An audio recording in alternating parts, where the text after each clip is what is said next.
In the vast and intricate tapestry of Middle-earth's history, there exists a people whose legacy weaves through the ages, a remnant of ancient splendour and doom.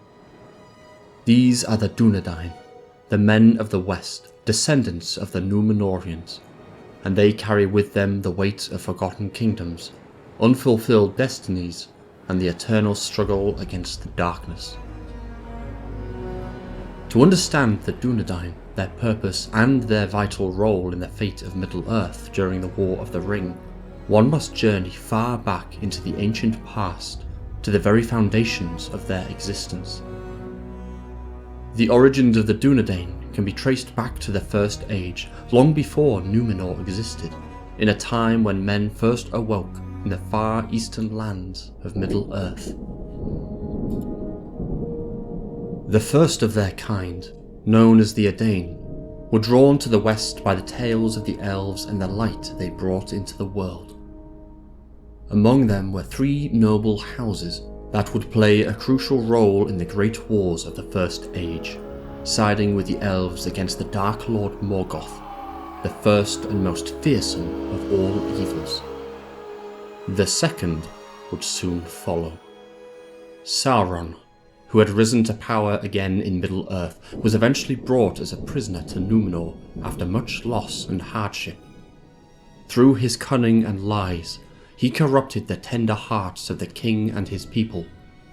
Ar-Pharazôn, driven by his fear of death and the desire for eternal life, defied the Valar and sailed west with a vast fleet, intending to conquer the Undying Lands and seize immortality by force. This act of defiance led to Numenor's destruction, for the Valar called upon Eru Ilúvatar, the supreme deity, and Numenor was swallowed by the sea, its once mighty cities now lying in ruin in the depths of the treacherous ocean. Yet all was not lost. Among the Númenóreans there were those who had remained faithful to the Valar and the elves. These were known as the Faithful, and led by Elendil and his sons Isildur and Anarion, they escaped the downfall of Numenor and sailed east to Middle-earth.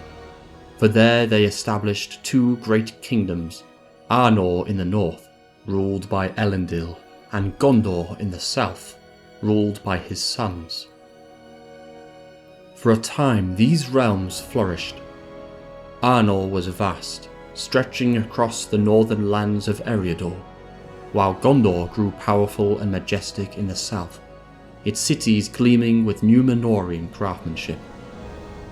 Together, these kingdoms stood as a bulwark against Sauron, who had returned to Middle-earth and sought dominion over all free peoples. Eventually this struggle culminated in the War of the Last Alliance, where Elendil and Gil-galad, the Elven King, led a united host of elves and men against Sauron. The war ended in a great victory on the slopes of Mount Doom.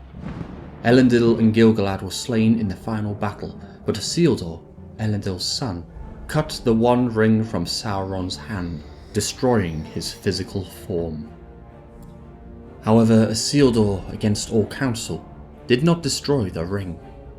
Instead, he claimed it as a prize, sealing the fate of Middle-earth for ages to come. Soon after, Isildur was ambushed and killed by orcs, and the ring was lost to the streams of the Anduin River, where it would later be found by the creature Gollum. Gondor endured through the ages, but Arnor began to fade. Whilst Gondor grew in strength and power, Arnor faced a slow and tragic decline. After the death of Isildur, Arnor suffered from the division and strife that so often lingered in men's hearts. The kingdom was split into three smaller realms, Arthedain, Cardolan, and Rhudaur.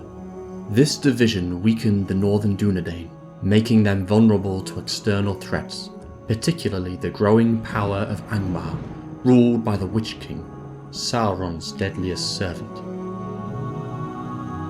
In time, the Witch King waged war against the Dunedain of the north for centuries, slowly wearing them down.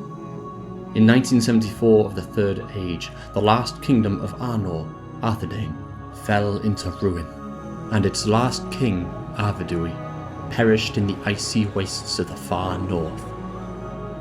The line of kings seemed broken, and the once great kingdom of Arnor was no more. Yet even in this defeat, the bloodline of Elendil endured. Aronath, the son of Arvedui, chose not to claim the title of king. Instead, he became the first chieftain of the Dunedain, a leader of a people without a kingdom. The surviving Dunedain became a secretive, wandering people, dwelling in the wilds of Eriador and living as rangers and guarding the remnants of the north. They watched over the Shire, Bree and the other free peoples of the land. Though few knew of their existence or the sacrifices they made to protect them, they kept to their silent vigil all the same. For nearly 1,000 years the Dunedain remained a scattered folk, few in number but hardy and resilient. They carried with them the relics of their past, the shards of Narsil, Elendil's sword, and other heirlooms of Numenor. Though diminished, they clung to the hope that one day their line would be restored, and the ancient kingdom of the Dunedain would rise again from the ashes. By the time of the War of the Ring, the Dunedain were led by Aragorn, the heir of Isildur and the rightful king of both Gondor and Arnor. Known in the north only as Strider, Aragorn had lived as a ranger, wandering the wilderness and fighting the enemies of the free peoples. He was the culmination of the Dunedain's long and weary struggle, their last great hope. Aragorn's journey is central to the story of the Lord of the Rings. At first he is known only as a mysterious wanderer, but gradually his true heritage is revealed. His courage, wisdom and leadership are crucial in guiding Frodo Baggins and the Fellowship of the Ring through the perilous paths of Middle-earth. After the ring is destroyed and Sauron is finally defeated, Aragorn is crowned King Elessar, uniting Gondor and Arnor under his rule. With his ascension, the line of the Dunedain is restored, and the legacy of Numenor is fulfilled at last. Under Aragorn's rule, peace is restored to Middle-earth. The kingdoms of Arnor and Gondor are rebuilt, and the Dunedain, long a wandering and diminished people, find new purpose and strength. The bloodline of Numenor, nearly lost to the ravages of time and war, is renewed in the reign of King Elessar. And so the story of the Dunedain is one of endurance, perseverance, and hope. Though their numbers dwindled and their kingdoms fell into ruin, they never forgot their ancient heritage or their duty to the free peoples of Middle-earth. They were the silent protectors of the North, guarding against the forces of darkness, waiting for the day when their line would be restored. In Aragorn, the legacy of the Dunedain found its fulfillment, bringing an end to the Third Age and ushering in a new era of peace and prosperity.